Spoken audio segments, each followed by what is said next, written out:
Hello everyone, welcome back to my YouTube channel. आज है 26 जून और आज की क्लास के अंदर अपन जो कुमार गौरव सर के द्वारा ही 26 जून को जो करंट अफेयर्स करवाई गई है तो उसी क्लास का अपन हैंड रिटन नोट्स के रूप में रिवीजन करेंगे। तो इस क्लास के अंदर आपका टाइम भी बच जाएगा और जो सर के द्वारा करंट अफेयर्स करवाई गई है उस पूरी करंट अफेयर्स का रिवीजन भी हो जाएगा। तो चलो बिना देरी करे आज की क्लास की शुरुआत करते हैं क्वेश्चन नंबर 1 से। ऑर्डर ऑफ द नाइल सम्मान से किसको सम्मानित किया है? तो प्रधानमंत्री नरेंद्र मोदी जी को ही सम्मानित किया है। तो ये ऑर्डर ऑफ द नाइल सम्मान है, ये मिस्र का सर्वोच्च सम्मान है। तो इसे प्रधानमंत्री नरेंद्र मोदी जी को सम्मानित किया है। और नरेंद्र मोदी जी को ये किसी भी राष्ट्र का 13वां सर्वोच्च सम्मान है। इससे पहले 12 और देशों का जो राष्ट्रीय सम्मान है उसे सम्मानित किए जा चुके हैं। तो जो ऑर्डर ऑफ द नाइल सम्मान है इसकी स्थापना 1915 में की गई है। तो जो भारत के राष्ट्र प्रधानमंत्री नरेंद्र मोदी जी अभी मिस्र की यात्रा पर गए हुए हैं, तो वहां पर अल अखीम मस्जिद, गाजा पिरामिड और जो हेलियोपोलिस युद्ध था उसके कब्रिस्तान को भी देखने के लिए गए हैं। तो इनकी यात्रा भी किए हैं, तो इनको भी थोड़ा याद रख लेना। आगे देखते हैं। मिस्र की राजधानी काहिरा है और मिस्र को नील नदी का वरदान भी कहा जाता है। और मिस्र के राष्ट्रपति हैं अब्देल फतेह सीसी। तो जो 26 जनवरी को जो मुख्य अतिथि कौन थे? तो ये अब्देल फतेह सीसी ही थे भारत के अंदर। साइक्लोन फर्स्ट जो युद्ध अभ्यास है इसका आयोजन भी पहली बार भारत और मिस्र के मध्य किया गया है और इसका आयोजन किया गया है राजस्थान के अंदर ही। प्रधानमंत्री मोदी जी को सर्वोच्च सम्मान 2023 के अंदर और कौन कौन से देशों से मिला है? तो पप्पुआ न्यू गिनी और जो फिजी है इन देशों से भी भारत को सम्मान मिल चुका है। स्वेज नहर है, ये भूमध्य सागर और लाल सागर को जोड़ती है। आगे देखते हैं ललन टॉप क्वेश्चन। सूरीनाम का जो सर्वोच्च सम्मान है द येलो स्टार है, उससे राष्ट्रपति द्रौपदी मुर्मू जी को सम्मानित किया है। पोलैंड का सर्वोच्च सम्मान द व्हाइट ईगल है, इससे यूक्रेन के राष्ट्रपति जेलेंस्की को सम्मानित किया है। नेक्स्ट देखते हैं। फ्रांस का लीजन द ऑनर पुरस्कार है, इससे चंद्रशेखरन है इनको सम्मानित किया है। तो इसको भी याद रख लीजिएगा, वेरी इंपॉर्टेंट क्वेश्चन है। इस क्लास की पीडीएफ है वो मैं टेलीग्राम पे डाल दूंगी। टेलीग्राम का लिंक आपको इस वीडियो के कमेंट सेक्शन के अंदर मिल जाएगा, तो वहां से आप इसकी पीडीएफ प्राप्त कर सकते हैं। अगर आपको वीडियो पसंद आ रहा है तो प्लीज आप इसको ज्यादा से ज्यादा लाइक एंड शेयर कर देना। अभी तक चैनल को सब्सक्राइब नहीं किया तो चैनल को सब्सक्राइब भी कर लेना। आगे देखते हैं क्वेश्चन नंबर 2। पहला ओलंपिक ई स्पोर्ट्स सप्ताह है, इसका आयोजन कहाँ पे किया गया है? तो सिंगापुर के अंदर ही किया गया है। 22 से 25 जून के मध्य इसका आयोजन किया जा रहा है। तो सिंगापुर का जो सनटेक है जो स्थान है वहां पर इसका आयोजन किया जा रहा है। अंतर्राष्ट्रीय ओलंपिक समिति है उसके द्वारा इसका आयोजन करवाया जा रहा है। तो जो अंतर्राष्ट्रीय ओलंपिक समिति है इसका गठन किया गया है 23 जून 1894 को और इसका हेडक्वार्टर है लूसान स्विट्जरलैंड के अंदर और वर्तमान में अध्यक्ष हैं थॉमस बोग। अंतर्राष्ट्रीय ओलंपिक दिवस कब मनाया जाता है? तो ये 23 जून को ही मनाया जाता है, इसको भी याद रख लीजिएगा। इस बार की थीम क्या है? तो लेट्स मूव, ये इस बार की थीम है। आगे देखते हैं। तो जो ई स्पोर्ट्स सप्ताह है इसके अंदर 10 आभासी खेल हैं, इनको शामिल किया गया है। PSLV 55 के द्वारा ही सिंगापुर के उपग्रह को लॉन्च किया गया था। सिम्बैक्स, अग्नि वॉरियर और जो बोल्ड कुरुक्षेत्र अभ्यास है इनका आयोजन भारत और सिंगापुर के मध्य ही किया जाता है। तो इसको भी याद रख लीजिएगा, वेरी इंपॉर्टेंट क्वेश्चन है ये भी। आगे देखते हैं ललन टॉप क्वेश्चन। पहला राष्ट्रीय खेल है इसका आयोजन कहाँ पे किया गया था? तो हैमिल्टन के अंदर किया गया था 1930 के अंदर ही। और 2022 के अंदर जो राष्ट्रमंडल खेल है इसका आयोजन बर्मिंघम इंग्लैंड के अंदर ही किया गया है और इस बार ये 22वें नंबर के थे। आगे देखते हैं। पहला ओलंपिक जो खेल है इसका आयोजन कहाँ पे किया गया था? तो एथेंस ग्रीस के अंदर किया गया था 1896 के अंदर ही। 33वां ओलंपिक 2024 के अंदर ही पेरिस फ्रांस में होगा और जो 32वां ओलंपिक था 2020 के अंदर ही उसका आयोजन टोक्यो जापान में किया गया है, जिसमें भारत की रैंक है वो 48वीं है और भारत के द्वारा 7 पदक जीते गए हैं, जिसमें 1 गोल्ड मेडल है, 2 रजत पदक और 4 है वो ब्रॉन्ज मेडल हैं। आगे देखते हैं। पहला एशियाई खेल है ये 1951 के अंदर ही दिल्ली में खेले गए थे। 36वें राष्ट्रीय खेल का आयोजन गुजरात में किया गया है और जो 37वें खेल है राष्ट्रीय खेल इनका आयोजन गोवा में किया जाएगा, तो इसको भी याद रख लीजिएगा। आगे देखते हैं question number 3। Times Higher Education की ही द एशिया रैंकिंग 2023 के अंदर ही टॉप 50 के अंदर शामिल भारतीय संस्थान कौन सा है?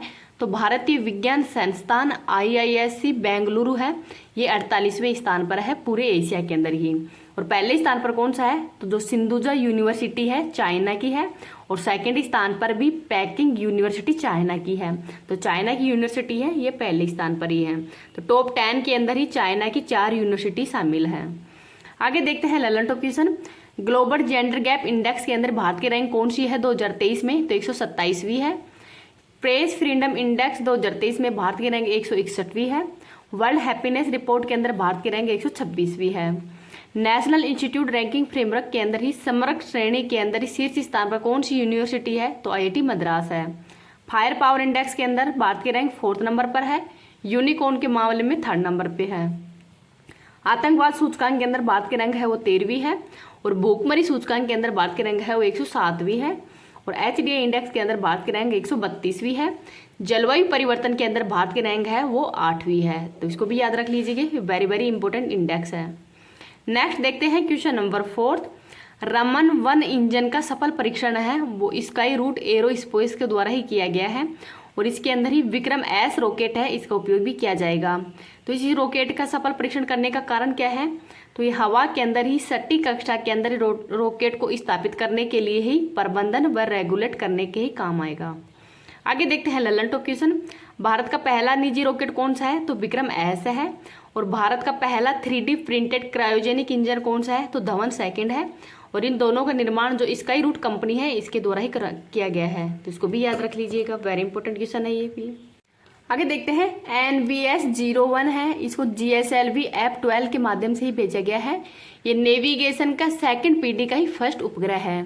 मिशन आर्टेमिस क्या है, तो चांद पर मनुष्य को भेजने के लिए ही नासा के द्वारा भेजा गया है। और इसकी पहली महिला अंतरिक्ष यात्री कौन है, तो इनका नाम है क्रिस्टीना कोच। आगे देखते हैं क्वेश्चन नंबर 5। बाल साहित्य पुरस्कार है, ये सूर्यनाथ सिंह को दिया गया है। जो साहित्य अकादमी है उसके द्वारा ही हिंदी भाषा के अंदर दिया गया है। तो इनकी कृति का नाम क्या है, तो कौतुक ऐप है वो इनका कृति का नाम है। तो जो साहित्य अकादमी है इसकी स्थापना 1954 में की गई है। और युवा पुरस्कार हिंदी भाषा के अंदर ही किसको दिया गया है, तो अतुल कुमार, ये उत्तर प्रदेश के रहने वाले हैं। और इनकी कृति का नाम है चांदपुर पर चंदा। तो चांदपुर पर चंदा है ये इनकी कृति का नाम है। आगे देखते हैं राजस्थानी भाषा के लिए ये साहित्य अकादमी के द्वारा ही जो बाल साहित्य पुरस्कार है वो किसको दिया गया है, तो किरण बादल को दिया गया है। और युवा पुरस्कार राजस्थानी भाषा के अंदर ही देवीलाल मैया को दिया गया है। तो इन दोनों को भी याद रख लेना, जो राजस्थान से संबंधित है उनको तो ये क्वेश्चन वेरी इंपॉर्टेंट उनके लिए। तो आगे देखते हैं ललन टॉप क्वेश्चन। साहित्य अकादमी पुरस्कार हिंदी भाषा के लिए बद्री नारायण को दिया गया है, तुमड़ी के शब्द के लिए ही। ज्ञानपीठ पुरस्कार 57वां दामोदर मोजा को दिया गया है। और पहला ज्ञानपीठ पुरस्कार है GS संगर कुरूप को दिया गया था। अंतर्राष्ट्रीय बुकर पुरस्कार जॉर्जी गोस्पिट्सडो को दिया गया है। सरस्वती सम्मान शिवशंकरी को दिया गया है सूर्यवंशम के लिए ही। तो इसको भी याद रख लीजिएगा।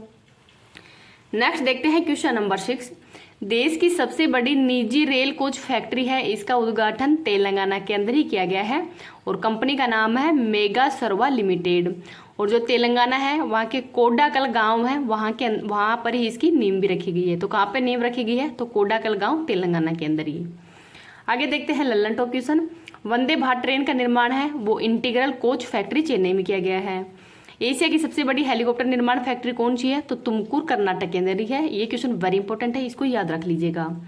आगे है भारत का सबसे लंबा रेलवे प्लेटफॉर्म कौन सा है, तो पहले गोरखपुर था और वर्तमान में है श्री सिद्धरूद्र स्वामी स्टेशन दुबली कर्नाटक के अंदर है। और इसकी लंबाई है 1507 मीटर की। कवच प्रणाली क्या है, तो जो 2 ट्रेन है इनकी टक्कर को रोकने के लिए ही कवच प्रणाली शुरू की गई थी। आगे देखते हैं क्वेश्चन नंबर 7। मोटो GP 2023 का आयोजन है, ये ग्रेटर नोएडा उत्तर प्रदेश के अंदर ही किया जा रहा है। तो जो ग्रेटर नोएडा है यहाँ पर बुद्ध जो इंटरनेशनल सर्किट है वहाँ पर इसका आयोजन किया गया है। यह विश्व का सर्वाधिक तेज बाइक रेस है। और पहला टिकट है वो CM आदित्यनाथ के द्वारा ही खरीदा गया है। इस रेस के अंदर 30% है वो एथेनॉल का उपयोग भी किया जाएगा। तो इसको भी याद रख लीजिएगा। आगे देखते हैं ललन टॉप क्वेश्चन। खेलो इंडिया यूनिवर्सिटी गेम्स ये 3rd नंबर के हैं और इनका आयोजन उत्तर प्रदेश के अंदर किया गया है। इस बार इसका शुभंकर है जीतू। और इसमें पहली यूनिवर्सिटी कौन सी थी 1st नंबर पर, तो पंजाब यूनिवर्सिटी है। भारत की पहली पोर्ट टैक्सी कहाँ पे शुरू हुई है, तो उत्तर प्रदेश के ही नोएडा एयरपोर्ट पर। एक परिवार एक पहचान कहाँ से शुरू हुई है, तो उत्तर प्रदेश से ही। भारत का 53वां tiger reserve Ranipur tiger reserve Uttar Pradesh के अंदर ही है। आगे देखते हैं क्वेश्चन नंबर 8। कृत्रिम वर्षा आर्टिफिशियल रेन का परीक्षण उड़ान है, इसका सफलतापूर्वक आयोजन है वो IIT कानपुर के द्वारा ही किया गया है। और इसके अंदर जो सिल्वर आयोडाइड है इसका उपयोग किया जाएगा। जिससे कि क्लाउड सीडिंग प्रक्रिया है उसके माध्यम से ही आर्टिफिशियल जो वर्षा है वो करवाई जाएगी। आगे देखते हैं Lalan top question. Silver bromide का प्रयोग है वो फोटोग्राफी के अंदर किया जाता है। सिल्वर नाइट्रेट का प्रयोग है वो जब वोट डालने जाते हैं तो अंगुली पर जो स्याही लगाते हैं उसके अंदर प्रयोग किया जाता है। अम्लीय वर्षा का क्या कारण है? तो H2SO4 और HNO3 इसका कारण है। ये इमारतों का कुष्ठ रोग भी कहा जाता है इसको। भारतीय मानसून पर जो अल नीनो है इसका प्रभाव कैसा पड़ता है? तो नकारात्मक प्रभाव पड़ता है। और जो अल नीनो है ये गर्म जलधारा है और इसकी उत्पत्ति है वो हम्बोल्ट जलधारा पेरू तट पर ही इसकी उत्पत्ति होती है। तो हम्बोल्ट जलधारा एक ठंडी जलधारा है और जो अल नीनो है ये गर्म जलधारा है, तो इसको भी याद रख लीजिएगा। आगे देखते हैं क्वेश्चन नंबर 9। बलिदान स्तंभ है इसका उद्घाटन जम्मू कश्मीर के ही श्रीनगर के जो प्रताप पार्क है वहां पर इसका उद्घाटन किया है गृह मंत्री अमित शाह जी के द्वारा ही। जम्मू कश्मीर के उपराज्यपाल कौन है? तो मनोज सिन्हा है। और जम्मू कश्मीर है वो राज्य से केंद्र शासित प्रदेश कब बना था? तो 31 अक्टूबर 2019 को ही केंद्र शासित प्रदेश जम्मू एंड लद्दाख के रूप में बने हैं। आगे देखते हैं ललन टॉप क्वेश्चन। सुशासन सूचकांक किसने जारी किया है? तो जम्मू कश्मीर के अंदर ही। राजपथ का नया नाम कर्तव्य पथ कर दिया गया है। वीर बाल दिवस है वो 26 दिसंबर को मनाया जाता है और पहली बार 2022 में मनाया गया था। लेवेंडर फेस्टिवल का आयोजन है ये जम्मू कश्मीर के अंदर ही किया जाता है और इसको बैगनी क्रांति के नाम से भी जाना जाता है। ट्यूलिप गार्डन जम्मू कश्मीर के अंदर ही है, तो इसको भी याद रख लीजिएगा, ये भी वेरी इंपॉर्टेंट क्वेश्चन है। आगे देखते हैं क्वेश्चन नंबर 10। ABADHA ये योजना है इसका संबंध किससे है? तो उड़ीसा से है और इसमें फोकस क्या है? तो जो पुरी जगन्नाथ मंदिर है उसके आसपास बेहतर सुविधा करना ही इस योजना का प्रमुख उद्देश्य है और इसके अंदर ही फंड है उसकी राशि 1000 करोड़ रुपए कर दी गई है। तो फंड की राशि है वो 1000 करोड़ रुपए कर दी गई है। आगे देखते हैं ललन टॉप क्वेश्चन। मो घर योजना किस राज्य की है? तो उड़ीसा की है। UN हैबिटेट अवार्ड है वो किस मिशन को प्राप्त हुआ है? तो जागा मिशन उड़ीसा को प्राप्त हुआ है। भीषण ट्रेन दुर्घटना है वो किस राज्य के अंदर हुई थी? तो उड़ीसा के ही बालाकोट में हुई थी। 15वां विश्व हॉकी कप है इसका आयोजन उड़ीसा के अंदर ही किया गया था बिरसा मुंडा स्टेडियम के अंदर और इसमें विजेता बनी है जर्मनी और उप विजेता बनी थी बेल्जियम, तो इसको भी याद रख लीजिएगा। आगे देखते हैं क्वेश्चन नंबर 11। टाइटैनिक जहाज के मलबे को देखने गई जो पर्यटन पनडुब्बी है टाइटन ये भी दुर्घटनाग्रस्त हो गई है। तो इसके अंदर जो भी अरबपति बैठे थे 5 या 6 थे तो उनकी दुर्घटनावश मृत्यु हो गई है। तो जो टाइटैनिक जहाज का मलबा है उसको देखने के लिए ही ये जहाज गई हुई थी, तो इसको भी याद रख लीजिएगा। सर इस क्वेश्चन को डिटेल से कल करवाएंगे शायद। अब आज की क्लास है वो यही समाप्त होती है। अभी मैं जो सर के द्वारा गायत्री मंत्र का रिवीजन करवा गया है तो वो भी करवा देती हूँ। तो आपको ये क्लास कैसी लगी है प्लीज कमेंट सेक्शन के अंदर बताना है। आज के गायत्री मंत्र के अंदर प्रमुख अनुसूचियां को देख लेते हैं। पहली अनुसूची का संबंध तो राज्यों का संघ से संबंधित है। वर्तमान में भारत के अंदर 28 राज्य व 8 केंद्र शासित प्रदेश हैं। दूसरी अनुसूची के अंदर वेतन भत्ते व पेंशन का उल्लेख है। तीसरी अनुसूची के अंदर शपथ संबंधी उल्लेख है। चौथी अनुसूची के अंदर राज्यसभा की सीटों का उल्लेख है।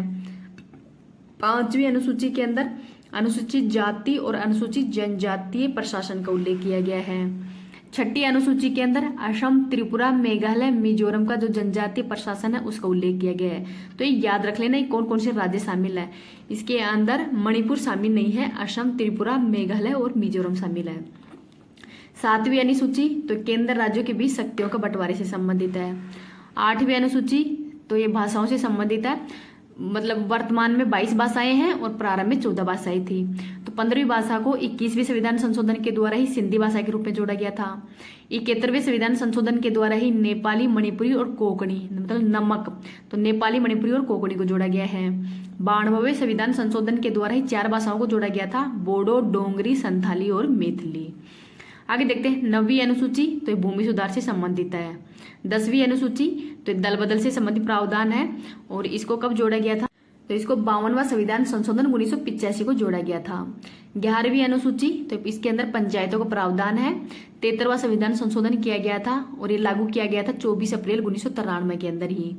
इसके अंदर टोटल 29 विषय हैं। आगे देखते हैं 12वीं अनुसूची तो ये नगर निकायों का इसके अंदर प्रावधान है। इसके अंतर्गत 74वां संविधान संशोधन हुआ था और इसके अंदर टोटल विषय है 18। तो ये भी थोड़ा याद रख लेना। आगे अब जो महत्वपूर्ण अनुच्छेद है उनको देख लेते हैं। अनुच्छेद नंबर 1 तो राज्य व केंद्र शासित प्रदेशों के बारे में है। अनुच्छेद नंबर 5 से 11 तो इसमें नागरिकता का उल्लेख किया गया है। अनुच्छेद 14 में विधि के समक्ष समानता का उल्लेख है। अनुच्छेद 17 के अंदर अस्पृश्यता के अंत का उल्लेख है। अनुच्छेद 18 में उपाधियों का अंत का उल्लेख है। अनुच्छेद 19(1)(1) के अंतर्गत ही विचार व अभिव्यक्ति की स्वतंत्रता का उल्लेख है। अनुच्छेद नंबर 21 के अंदर प्राण एंड दैहिक स्वतंत्रता का अधिकार दिया गया है। अनुच्छेद 21(1) के अंदर शिक्षा से संबंधित है और इसको 86वां संविधान संशोधन 2002 के द्वारा ही जोड़ा गया है। अनुच्छेद 24 के अंदर शोषण के विरुद्ध। अनुच्छेद 25 में अंतःकरण की स्वतंत्रता का उल्लेख है। अनुच्छेद 32 के अंदर ही इसको संवैधानिक उपचारों का अधिकार कहा जाता है और भीमराव अंबेडकर के द्वारा ही इनको संविधान की आत्मा भी कहा है। अनुच्छेद 37 में नीति निर्देशक तत्व अपरिवर्तनीय है। अनुच्छेद 38 के तहत लोक कल्याणकारी राज्य की स्थापना। अनुच्छेद 39(a) में निःशुल्क विधिक सहायता। अनुच्छेद 40 के अंतर्गत ही ग्राम पंचायतों के गठन का उल्लेख किया गया है। तो वेरी वेरी इंपॉर्टेंट अनुच्छेद है, इनको याद रख लेना। अनुच्छेद नंबर 44 में समान नागरिक संहिता का उल्लेख है और अभी तक समान नागरिक संहिता लागू करने वाला एकमात्र राज्य है गोवा। अनुच्छेद 47 पोषण से संबंधित। 50 कार्यपालिका एंड न्यायपालिका के पृथक्करण का। अनुच्छेद 51 अंतर्राष्ट्रीय शांति से संबंधित है। अनुच्छेद 51(a) मौलिक कर्तव्य से संबंधित है और मौलिक कर्तव्यों को 42वें संविधान संशोधन 1976 के अंदर जोड़ा गया था स्वर्ण सिंह समिति की सिफारिश पर ही और भाग 4(1) के अंतर्गत है। अनुच्छेद नंबर 52 में राष्ट्रपति। अनुच्छेद 53 में कार्यपालिक शक्ति नीति है राष्ट्रपति की। अनुच्छेद 54 के अंदर ही राष्ट्रपति का निर्वाचन मंडल। अनुच्छेद 55 के अंदर राष्ट्रपति का निर्वाचन विधि। अनुच्छेद 56 के अंदर राष्ट्रपति का कार्यकाल। अनुच्छेद 60 में राष्ट्रपति की शपथ। अनुच्छेद 61 में राष्ट्रपति पर महाभियोग। अनुच्छेद 63 में उपराष्ट्रपति का उल्लेख। अनुच्छेद 71 में चुनाव संबंधी जो विवाद होते हैं उनका निपटारा है वो सुप्रीम कोर्ट द्वारा किया जाएगा। अनुच्छेद 72 के अंतर्गत क्षमादान की शक्ति राष्ट्रपति के अंदर निहित है। अनुच्छेद 76 के अंतर्गत महान्यायवादी का उल्लेख है। अनुच्छेद 108 के अंदर ही संयुक्त बैठक का उल्लेख है। अनुच्छेद 110 में धन विधेयक। अनुच्छेद 112 के अंदर ही वार्षिक वित्तीय विवरण का उल्लेख। अनुच्छेद 123 में ही राष्ट्रपति की अध्यादेश जारी करने की शक्ति। अनुच्छेद 124 में सुप्रीम कोर्ट। अनुच्छेद 129 के अंदर ही अभिलेख न्यायालय अर्थात सुप्रीम कोर्ट का अभिलेख न्यायालय भी होगा। अनुच्छेद 143 के अंदर ही राष्ट्रपति वो सुप्रीम कोर्ट से परामर्श ले सकता है। अनुच्छेद 148 के अंदर ही महालेखागार का उल्लेख है। अनुच्छेद 153 के अंदर राज्यपाल। अनुच्छेद 161 के अंदर ही राज्यपाल की क्षमादान की शक्ति। अनुच्छेद 165 के अंदर ही महाधिवक्ता का उल्लेख है और अनुच्छेद 213 के अंदर ही राज्यपाल के द्वारा जो अध्यादेश जारी किया जाता है और अनुच्छेद 214 के अंदर ही हाई कोर्ट का उल्लेख है। आगे और देखते हैं। अनुच्छेद 215 के अंदर मतलब हाई कोर्ट वो एक अभिलेख न्यायालय होगा। अनुच्छेद 243 से 243(ओ) तक स्थानीय स्वशासन मतलब जो पंचायती राज से संबंधित है। अनुच्छेद 226 के अंदर हाई कोर्ट के द्वारा जो रिट जारी की जाती है। अनुच्छेद 39(a) में दिल्ली संबंधी। अनुच्छेद 246(a) में जीएसटी। अनुच्छेद 263 अंतर्राज्य परिषद से संबंधित है। अनुच्छेद 266 संचयी निधि का उल्लेख है। अनुच्छेद 267 आकस्मिक निधि का उल्लेख है। अनुच्छेद 280 वित्त आयोग से संबंधित है। अनुच्छेद 300(a) संपत्ति के अधिकार से संबंधित है और अनुच्छेद 315 यूपीएससी का। अनुच्छेद 324 निर्वाचन आयोग का उल्लेख किया गया है और अनुच्छेद 238 तो राष्ट्रीय अनुसूचित जाति आयोग का उल्लेख है और अनुच्छेद 338(a) ये राष्ट्रीय अनुसूचित जनजाति आयोग का उल्लेख है। अनुच्छेद 343 तो राजभाषा हिंदी से संबंधित है।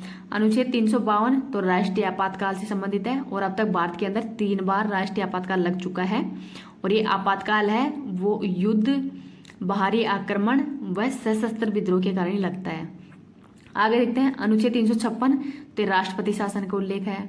अनुच्छेद 360 तो वित्तीय आपातकाल, तो भारत के अंदर अभी तक एक बार भी वित्तीय आपातकाल है वो नहीं लागू किया गया। अनुच्छेद 368 तो संविधान के अंदर संशोधन से संबंधित है और अनुच्छेद 370 तो जम्मू कश्मीर से संबंधित है। तो जो इम्पोर्टेंट अनुच्छेद है वो अपन ने कर लिए हैं। आज की क्लास यही समाप्त होती है। Thank you.